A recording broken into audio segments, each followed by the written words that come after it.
Friends, we recently witnessed the first, hopefully the last, because it was a disaster, of the 2024 presidential debates. Did you guys see this? Raise your hand. Did you watch? Did you watch the debate? I unfortunately missed the vast majority of the debate. I was out in the streets, and then by the time I got home, I only caught like the last 15, 20 minutes. But if I was to sum it up based on what all of the airwaves, the pundits, what all of the media is saying about this debate, I would sum it up as Feeble Joe versus Lie McLiar. That's what I would sum that debate up as. One of the big takeaways from this debate that everybody was talking about is the fact that in the beginning of the debate, President Joe Biden was struggling to get full thoughts out, struggling to get full sentences out, struggling to stay on track mentally. And this was a big buzz because, as we all know, this is one of the biggest criticisms about Joe Biden is that he's too old to be running for president again. The man is in his 80s. And we have literally seen Joe Biden's decline over his 4 years in office and from his whole entire political career. It's funny, he actually mentioned it during the debate that he happened to be one of the youngest people to enter Congress when he first showed up. So it's just so interesting that now he's dipping out as one of the oldest people. But yeah, that was the big buzz, is that basically he was struggling really hard. Now, I said I didn't catch that part. I didn't see it. And I think it's interesting that I haven't seen any clips of it either circulating. But I will say, when I did show up, that was the first thing that I noticed. I was like, uh-oh. What's up with Grandpa Joe? Uncle Joe, what's up? I was a little taken aback. I was like, ooh. One of the things was his voice. That was one thing they really were mentioning, is that his voice, he was very, very hoarse. You could barely understand anything that he was saying. And it was very evident when I came in at the end. But I will say that he definitely recovered towards the end. Like, regardless of his demeanor and his presentation and the quality of his voice, the facts and the content was still there at the end when I showed up. Okay. But apparently he was having trouble in the beginning, keeping up with the Jones, shall I say, keeping up with his thoughts and keeping up with everything. And then on the other side,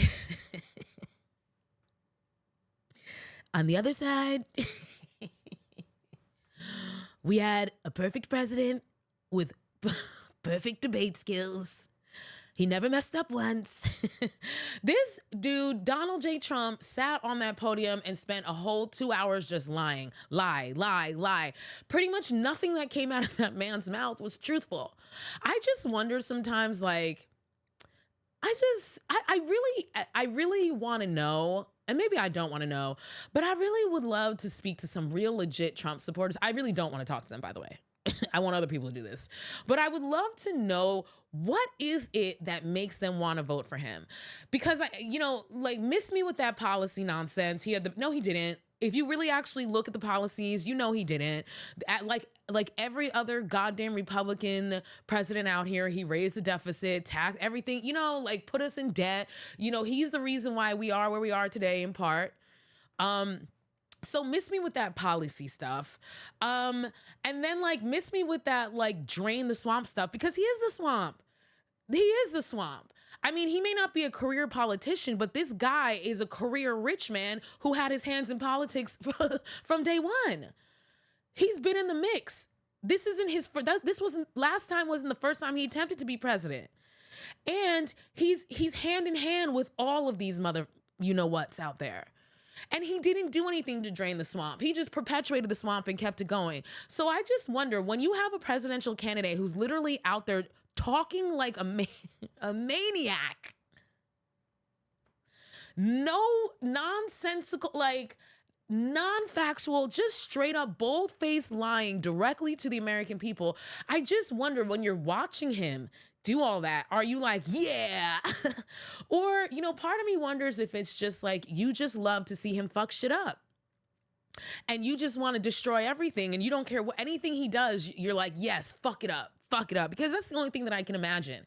I just don't think that anybody with any sense can watch that man and be like, that is great presidential material. This guy's got it. And anybody who paid any attention would say that he was a great president. He did so much. Do y'all remember COVID? When it first started? Do you remember the hell we were in? Because he was president. Okay? Do you remember when he told y'all to take horse tranquilizer? What was it? Horse tranquilizer? I forgot what it was. Horse antibiotics. When he went and got himself the vaccine behind closed doors. Y'all remember that? So I'm just always mystified when I actually see Trump performing. I'm like, I can't believe people look at this and go, well, yes, thumbs up. We want it. And not only do we want it, but we're going to go out and vote for it. It's just wild. It's just wild. Like I said, when I came in towards the end, I was taken aback. I'm not going to lie, by Joe's performance. However, like I said, the substance was there. And I've mentioned this before on the podcast. Like, I am by no means a Democrat lover, all right? I just have to caucus with them because they're the only ones that are closest to my politics here. But one of the things that I can give Joe Biden credit for is he still got it, bro. He still got it. I as much as like his demeanor kind of doesn't give that off, when you listen to what he says and the substance of what he's saying, he's on point. Not only can that motherfucker respond to the question, he can pull out facts and statistics to back it up, and he always goes back to his message and promotes the things that he's done in his administration. So, I mean, just on a substantive level, I have yet to see, you know, and again, like I said, I came in later, so I did not see the beginning, and I tried to look up clips. I couldn't find any. But I will say I've yet to see him just be totally lost in the sauce. Even though he looks like it, I'm not gonna lie, he looked like it. He looked like he don't know where he at 90% of the time.